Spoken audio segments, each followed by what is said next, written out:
Hey everybody, welcome back to this version of Electronic Cafe album review on television's 1977 album Marquee Moon.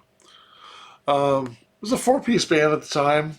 Um, Tom Verlaine was the singer, Richard Lloyd was a guitar player, Fred Smith on bass, and then Bill Ficca was the original drummer.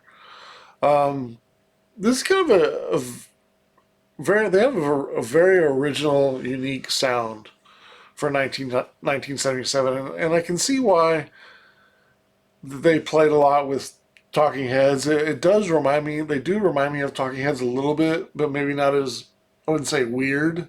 Like, I'm sure when people saw Talking Heads the first time, they were like, this is kind of weird, this is kind of strange, because they have kind of like a, I don't know, like this kind of like over energetic kind of very, I guess maybe that's a art rock album. I don't know about the art rock genre as a whole. It's kind of vague, but maybe Talking Heads has more of an art rock sound than a lot of bands that are sort of art rock.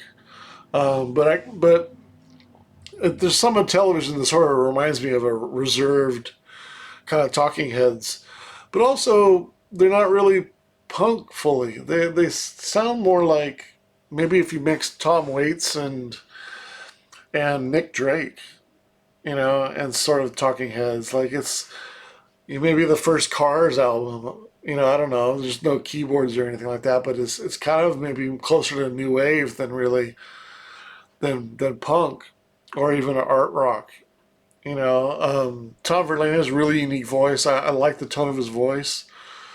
Um, it's unique for punk music, if this is punk music.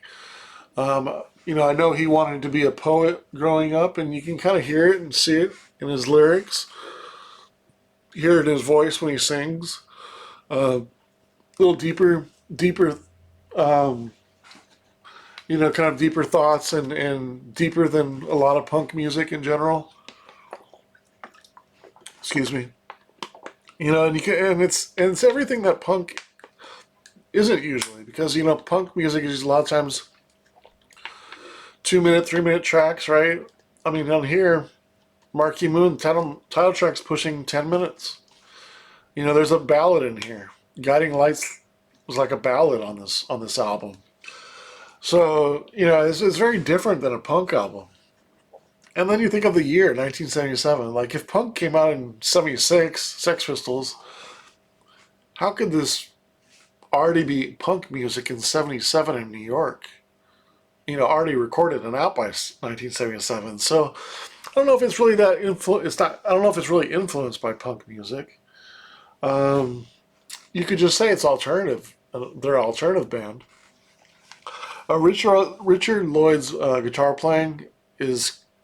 And here's the other interesting. It's kind of his guitar playing has a little bit of a southern feel to it, and sort of like a '50s classic rock and roll, and also some '60s in there. So like what band was really sort of doing punk and then sort of has like a southern feel or a classic rock feel. Like you think if you were trying to be punk or you were into that, it would sort of go full board. So again, I feel like this has some southern influence to it, some just from the guitar anyways. I mean, still like it has like a alternative punk feel in it, but there's really no like super fast kind of punk songs. So it's like, is it like Stranglers? Is it more like that than Sex Pistols or The Damned or anything like that? Or actually maybe more so The Damned than really Generation X or anything like that, like maybe faster punk. But I just don't know if this is really that punk sounding. Bassline is really strong on some of the tracks. Fred Smith does a really good job on that. Drummer's pretty solid. Um, this album has a really good balance of style. I think the only opportunity for this album is really no song that really sticks out and jumps out at you. Like if you were to recommend this album to somebody, I don't know if you would really like recommend one song. You would just say like, "Hey, listen to this and see what you think." Listen to this and see what you like. Um, but I don't know if there's any really song that really jumps out. It's a very consistent album, really good album overall. A lot of good songs, some very good songs, but there's definitely not any songs that I would think are bad on here, but just not any songs I would think are fantastic. So it's a solid album. It's a really good album. First track, "See No Evil." I really like the main riff. Again, this one has the sort of southern rock sound to it, which I remember hearing at the time when I got this album that I didn't really expect. I really like the guitar solo. This has a little bit of glam in it, and I guess maybe that's why if you blend sort of punk and glam, you come up with art rock. I don't know. Art rock is kind of a vague description, unless you think of like Roxy Music as the quintessential art rock band. I would say they're more just. I mean, I guess they are different than like New York Dolls. If New York Dolls is glam, and I could see Roxy Music being something a little bit lesser than that, like a art rock. So I get that. So if art rock is kind of the if Roxy Music is kind of the art rock example, then I don't think television is really art rock because there's really no keyboards in here. There's really no. Um, the only thing I would say is that it does because he wants to be a poet, like Tom Verlaine wanted to be a poet. It is a deeper, more thoughtful, more in depth lyrics, and the songs are more spread out. But I don't think there's anything really artsy about it as far as it kind of going off into any kind of like experimental or avant-garde musical direction. It tends to be still kind of alternative, and that's why I think it's kind of like a blend of Tom Waits and Nick Drake. Um, I would think if you think this is art rock, maybe art rock would be like REM in the '80s. I don't know. Um, but it's sometimes I have an issue with genres and stuff like that. But I get it. Like people want to label things, but this album is hard to label. I would say it's just a late '70s rock album, and leave it at that. Because I think you could say hard. It's definitely not hard rock. So just say it's a rock album. I don't think anybody would say it's fully a new wave album. I don't know if it's fully a punk album. Maybe that's why it's art rock, though. I guess. But first track, "See No Evil," I really like three and a quarter stars. Same thing with "Venus," 3 and a quarter stars. It almost has like a shoegaze sound to this with the guitars. It's interesting guitar work on here. Little, I remember this album being a lot more musical than I thought it would be.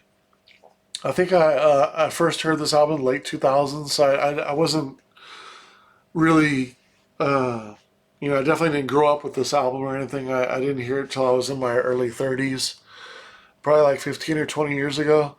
This is a 2012 reissue copy. I still haven't opened it actually.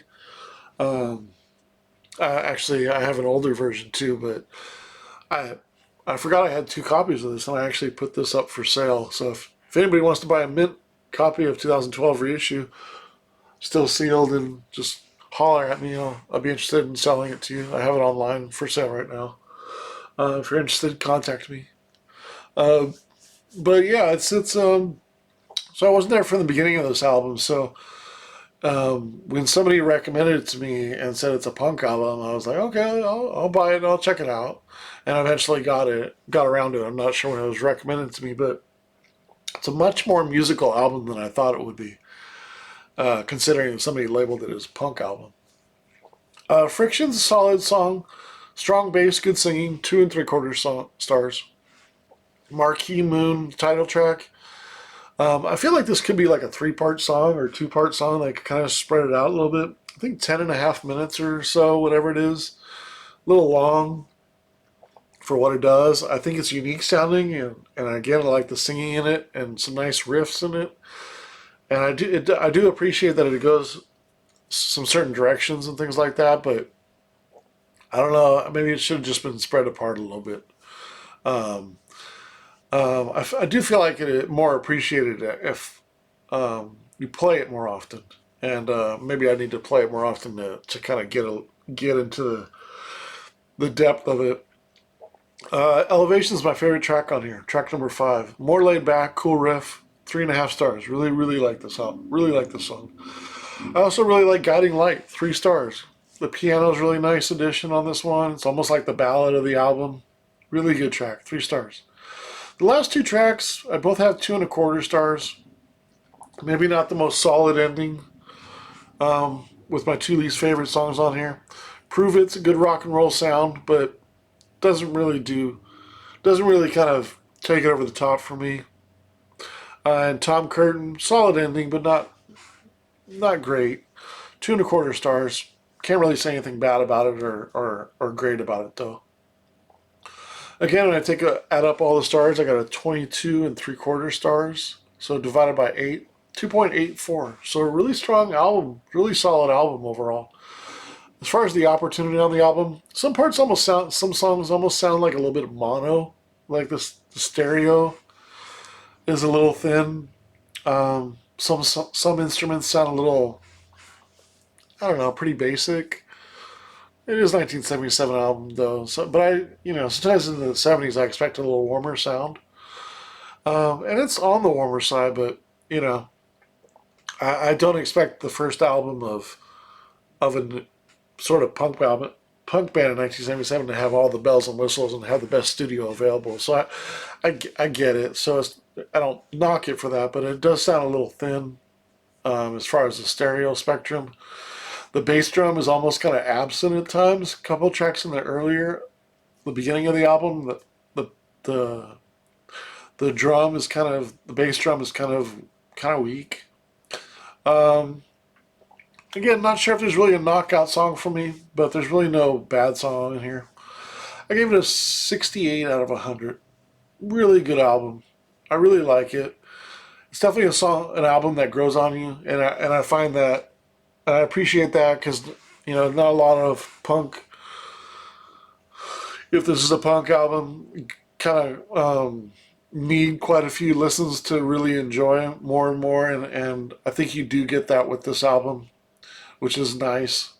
Um, it could be I'm sure it's a very good album to most people that really love it. Probably grew up with it. I could probably see myself liking it even more. Thinking it's scoring it a little bit higher, maybe into the 70s. I know a lot of people consider it a classic album, especially for American punk.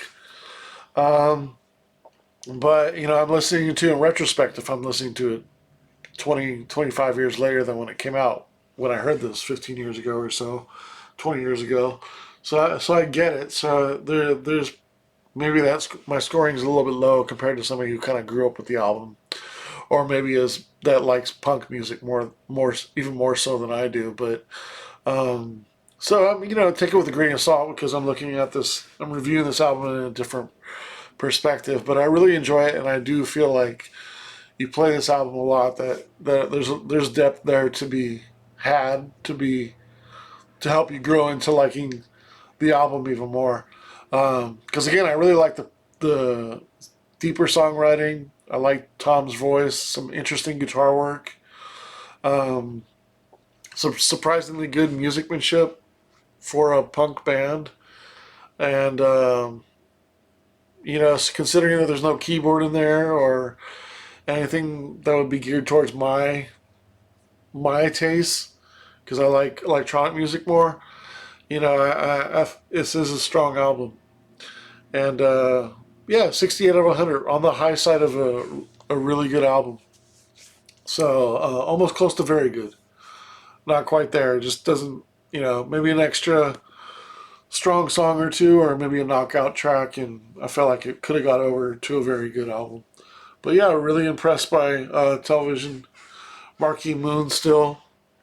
Um, Classic album in many ways. Um, again, if you're probably more so into punk music than I am, you probably consider it even more so. But really enjoyable album, all in all. 68 out of 100. Thanks so much.